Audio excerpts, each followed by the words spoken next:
दोस्तों, आज की कहानी है माँ की एक गलती से बेटी हुई प्रेग्नेंट। कहानी पसंद आए तो वीडियो को लाइक और सब्सक्राइब जरूर करना। कल नानी गुजर गई थी। मम्मी और पापा को जाना पड़ा था। मैं और नीता पढ़ाई की वजह से आंटी के घर रुक गए थे। आंटी के घर में हमारा अच्छा आना जाना था। उस समय आंटी के दूर के रिश्तेदार का लड़का आया हुआ था। हम तीनों एक दूसरे के साथ घुल मिल गए थे। एक दिन की बात है, काफी रात हो, हम आपस में बातें कर रहे थे। अंकल आंटी भी सो चुके थे। ठंड बहुत पड़ रही थी। उस रात वह हुआ जो नहीं होना चाहिए था। मैं भी यह समझ नहीं पाई कि यह क्यों हुआ, और जो हुआ अनजाने में और शायद गलत हुआ। मुझे कुछ समझ में नहीं आया और ना ही उसे। दूसरे दिन हम सामान्य रहे और अपनी गलती को भूलकर अपने आप को संभाल लिया। पर कुदरत तो कुछ और ही लिख रहा था। 2-3 दिन बाद मम्मी पापा भी आ गए और हम अपने घर चले गए। समय बीत रहा था, मगर मुझे क्या हो रहा था मैं समझ ही नहीं पा रही थी। एक दिन सिर भारी होने लगा और मैं चक्कर खाकर गिर पड़ी। मम्मी घबरा गई। वे मुझे डॉक्टर के पास लेकर गई। डॉक्टर ने चेक किया और मम्मी को बताया कि मैं प्रेग्नेंट हूँ। 2-3 महीने हो चुके हैं। मम्मी घबरा गई। उन्हें खुद पर गुस्सा आ रहा था और मुझ पर भी। शायद वह सोच रही थी कि ना वह मुझे छोड़कर जाती और ना ऐसा होता। मैं रोने लगी और मम्मी सोच रही थी कि अब क्या किया जाए। उन्होंने सोचा कि गांव जाएंगे। उनकी सहेली डॉक्टर है, उनके पास जाकर मेरा गर्भपात करवा देगी। लेकिन यह पापा को मंजूर नहीं था। पापा ने बहुत डांटा कि तुम जीव हत्या नहीं कर सकती। जीव हत्या करना पाप है और फिर देर भी हो चुकी है। मम्मी पापा को कुछ समझ में नहीं आ रहा था, इसलिए उस साल मैं और मम्मी गांव में ही रहे। 9 महीने तक वहीं रुके रहे और बेटा होने के बाद उसे अनाथालय में दे दिया और हम शहर लौट आए। साल भर मेरी तबीयत खराब होने की वजह से मैं कोई एग्ज़ाम नहीं दे पाई। फिर दूसरे साल प्राइवेट एग्ज़ाम देकर पास की और कॉलेज में चली गई। उसके बाद ज़िंदगी बहुत ही मुश्किल थी। सब कुछ भूल जाना था और बस पढ़ाई और पढ़ाई में लग जाना था। अब 24 घंटे में से अधिक समय सिर्फ पढ़ाई होती थी और इस तथा मुझे नर्सिंग कॉलेज में एडमिशन मिल गया था।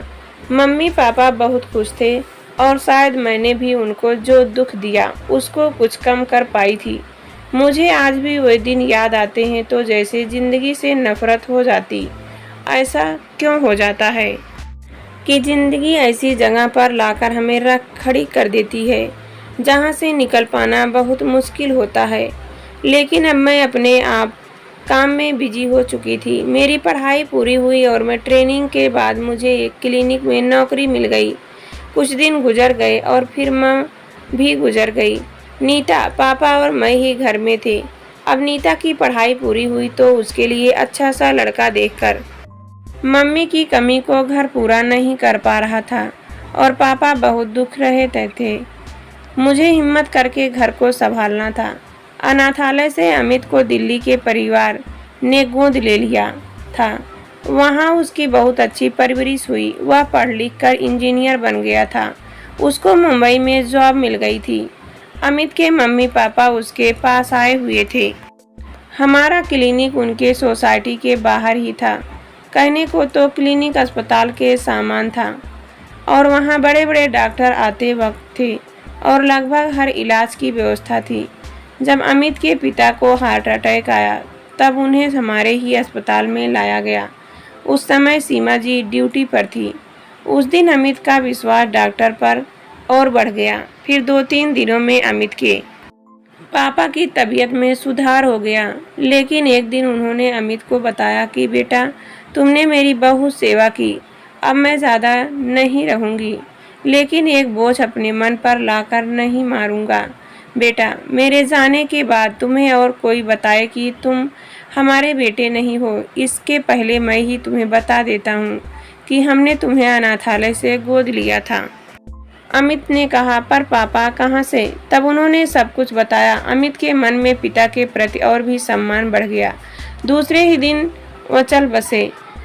लेकिन अमित के मन में यह बात बैठ गई थी और वह सोचने लगा कि माँ की क्या मजबूरी रही होगी जो उन्हें मुझे अनाथालय में देना पड़ा। एक बार मैं उनसे मिलना चाहूँगा और शायद उनके मन में भी यही तड़प होगी।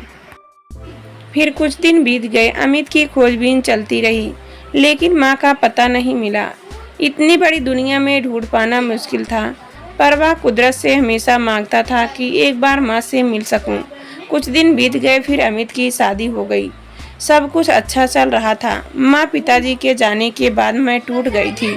एक दिन अमित की माँ को पक्षाघात हुआ और उसके बाद तो वह बिस्तर से उठ नहीं सकी। उनके लिए एक नर्स की तलाश थी क्योंकि अमित और नेहा दोनों ही सुबह से शाम तक बाहर रहते हैं। मम्मी की देखभाल के लिए फुल टाइम कोई होना चाहिए। इसलिए अमित ने डॉक्टर से पूछा तो डॉक्टर ने उसे नंबर दिया और कहा कि आप इस नंबर पर फ़ोन करके पूछ लीजिए, आपको हमारे अस्पताल की एक सिस्टर जो पिछले महीने रिटायर हुई है, यह उनका नंबर है। अमित ने पूछा तो मैंने तुरंत हाँ बोल दिया। धीरे धीरे अमित की मम्मी की तबीयत में सुधार होने लगा। वह मुझे दिल ही दिल में बहुत आशीर्वाद देती और कहती थी कि बहन, तुम्हारा और मेरा पिछले जन्म का क्या नाता है जो तुम इतनी अच्छी तरह से देखभाल करती हो, वरना आजकल तो पैसे देकर भी कोई नहीं करता। शायद कुछ रिश्ता रहा हो, उनकी एक आदत थी। वे रोज रात को अपनी डायरी लिखती थी। उससे कुछ पैसों तो वे कुछ नहीं बताती थी, बस कहती थी एक ही तो जन्म मिला है जिसमें जितनी सेवा की जाए उतनी कम है। एक दिन बातों ही बातों में उन्होंने बताया कि मेरा बेटा कितना ख्याल रखता है, मेरा भी और आपका भी। ऐसा बेटा कुदरत सबको दे। वह बोली, देखो मैं रहूं या ना रहूं तो मेरे बेटे का ध्यान रखना। मैं समझ नहीं पाई कि वे ऐसा क्यों बोल रही हैं।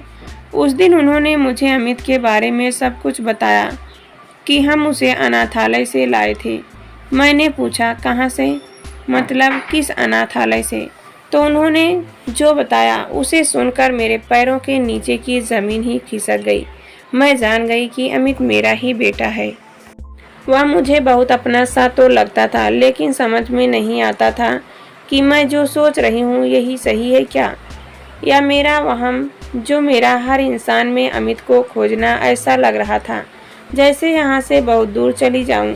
लेकिन बेटे की ममता ने मेरे पैरों को रोक दिया।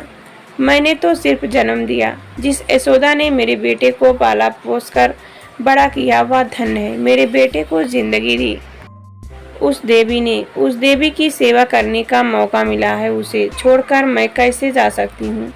मैं मेरे बेटे की अपराधी हूँ। शायद मेरे अपराध की सजा पूरी हुई। कुदरत का लाख लाख शुक्रिया जो उन्होंने मेरे बेटे से मिलाया, वरना मैं तो अधूरी आस लिए इस दुनिया में चली जाती। पर मैं बेटे की जिंदगी पर अपने इस मनहूसियत की छाया नहीं आने दूंगी और उसे पता नहीं चलने दूंगी। कुछ यशोदा के गुजर जाने के बाद मैंने कहा कि बेटा अब मुझे जाना होगा। तब अमित ने रोक दिया, आंटी आप हमारे पास रहो ना। यशोदा के गुजर जाने के बाद जब मैंने उनकी डायरी पढ़ी तब मुझे पता चला कि अमित यशोदा की नहीं, मेरा बेटा था जो इतने पास रहते हुए भी इतना दूर था। कुदरत का लाल लाल शुक्रिया हो जो मुझे मेरे बेटे से मिला दिया। कहते हैं ना कि दिल से जिसको मांगो वह जरूर मिलती है, चाहे वह वस्तु हो या इंसान। बस मांग को आना चाहिए और मिलने पर वह पहचानने की नज़र होनी चाहिए। अब मैं और मेरा बेटा साथ थे। बस एक कसक सी थी कि एक माँ की तरह प्यार करने के बावजूद भी उसे हकीकत बताकर उसके दिल में मेरे लिए नफरत पैदा करना नहीं चाहती थी। अगर उसे जन्म दिया तो पालने पोसने की जिम्मेदारी भी मेरी ही होनी चाहिए थी।